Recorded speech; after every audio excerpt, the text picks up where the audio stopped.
Good morning, everyone. Welcome to a Saturday preview for racing at Uttoxeter today. 9-race card, as we're now used to. 9 and 10 race cards are the new norm. Ground that promises to be good at Uttoxeter. It's a breezy morning here. I would imagine the track's going to be drying up a little bit as we speak. Any showers are sort of blowing through pretty quick, so it won't be on the quick side by any means, but it will be. It's ground where there won't be many excuses for them, I don't think. Kicking off with a mares novice hurdle at 12:30, 2.5 miles, where 2 dominate the market. Miss Farage and a bit on the side. 4 to 5 and 15:08. I'd have had them a little bit closer, I think, than that, but probably not a great deal. I think Miss Farage was quite impressive at Southwell, but equally so bit on the side. And I've mentioned a bit on the side before. You knew pretty much from last year. That's better. You knew pretty much from last year that they thought a bit on the side. They kept throwing her in into listed bumpers and the like, and then she was chucked in a quite a hot Ascot novice hurdle on her debut. And she was very well backed at market race and won by 14 lengths. All she did there was gallop. Looked a real galloping type. There were mistakes at market racing. A couple of them. She'll need to just tidy that up a little bit. But I think if she does, she can just about come out on top of Miss Farage here. I think her form's slightly better. But as I say, the jumping needs just to be tidied up a little bit. I think her form's a little bit stronger than Miss Farage. There's plenty you can give chances to for the minders, but I don't think it's, again, not a race I want to bet in each way, because I'm pretty sure one of the front 2 wins, and you can take your pick of about 3 or 4 for the places. So happy to have a little bit on the side, I think, at 12:30. And then we come to a juvenile hurdle at 105, which I've got little or no interest in whatsoever. Market again has got an odds-on poke in the shape of Global Agreement, and it's quite hard to disagree with that, really. It was a good second first time up at Cartmel. Utopian Lad was better than the favourite on the flat, but this is his hurdling debut today, so I'm sort of prepared to sit and watch. I think it's just not a race I want to get involved with. Billy the Squid improved a bit at Newton Abbot last time, but merely sort of running on through a few beaten ones at the end, and I'm not sure as to the merit of the form, so just happy to pass that one over quite quickly, leave it alone. 140 is an interesting little 5-runner handicap hurdle, where the market is now expecting Beyond the Clouds to reverse form with Cubs win on their Stratford run last time out. I'm not quite so sure, because I think Uttoxeter is very much a front runner's track, and that will suit Cubs win today. So I don't think it's certain that Beyond the Clouds reverses form with Cubs win, but even so, Return Ticket is quite interesting to beat the pair of them. Rebecca Menzies can do little wrong at the moment. First run for the yard, put the tongue tie on straight away. I think the ground and the trip's probably fine, especially with a likely good pace up front. And although he's better known as a chaser, you only got to go back a couple of seasons till he was, quite impressive over hurdles. Drying ground will suit him. I think against the front 2, is some 4-1 kicking around. I think that's quite interesting, because I'd certainly have him in front of Purple King in the market. Purple King just looked pretty exposed until he won at Southwell last time out, beat Perfect City and neck, but the handicappers stuck him up 3 for it, and it's a better race, this. And I thought he was fairly well exposed before that, so I'd definitely have Return Ticket in front of him, and possibly a little bit near to the front too. So I'm going to have a small win bet on Return Ticket in that 140.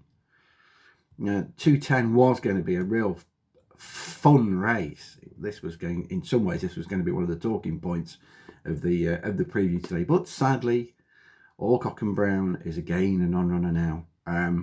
Tied up.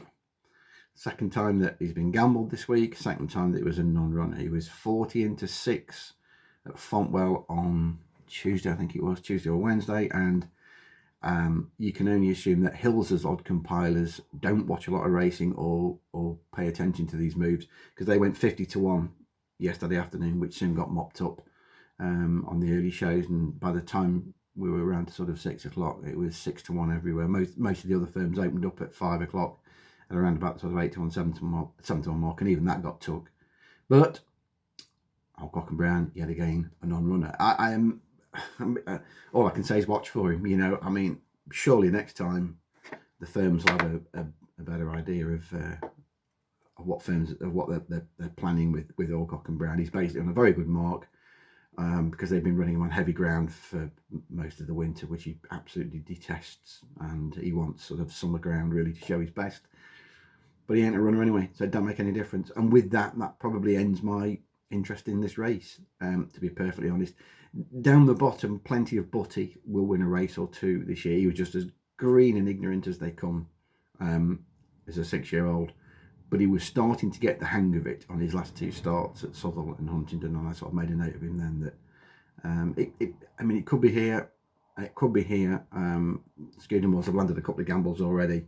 Keep an eye on him is what I would say. He's £4 out of the handicap here, which isn't going to help his cause, but just keep an eye on the bottom one, plenty of Butty, because if it's not today, there will be a race with him. And as I say, with that, I think I'll happily move on to the 245.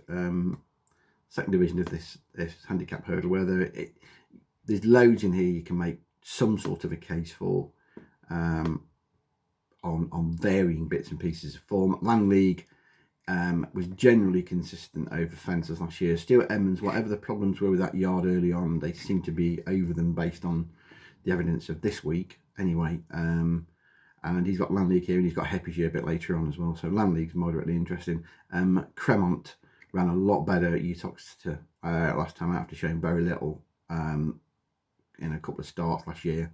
Fourth to Timoshenko, not entirely convinced as to the merit of that form. Milan Storm looks another one that's a potential improver. Won a Warwick bumper a couple of years ago and has just been quietly brought along. It was a better effort on his last start at Warwick in a competitive little event for the grade.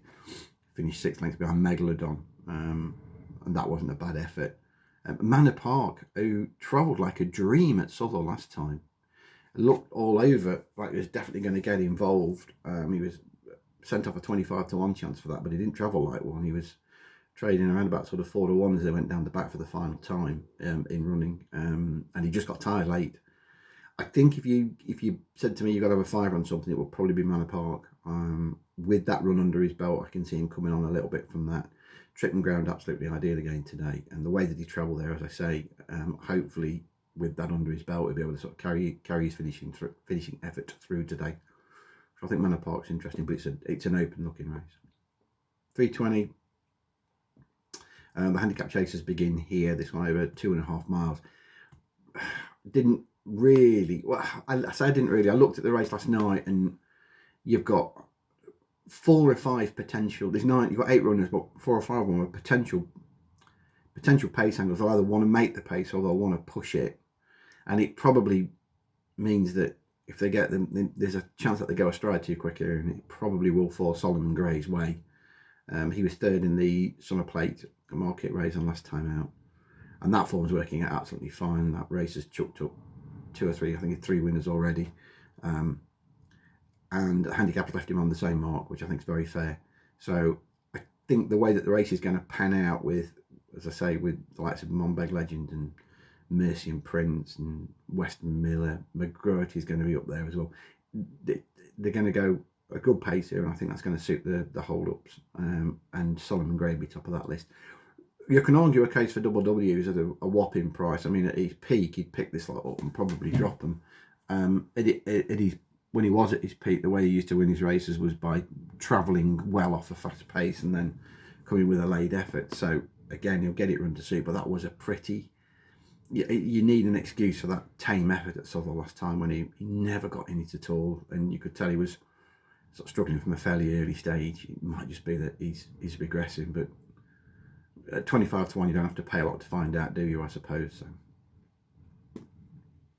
350 is a 2 mile. I think it's a 2 mile handicap chase. 2.5 again. Sorry, tell a lie.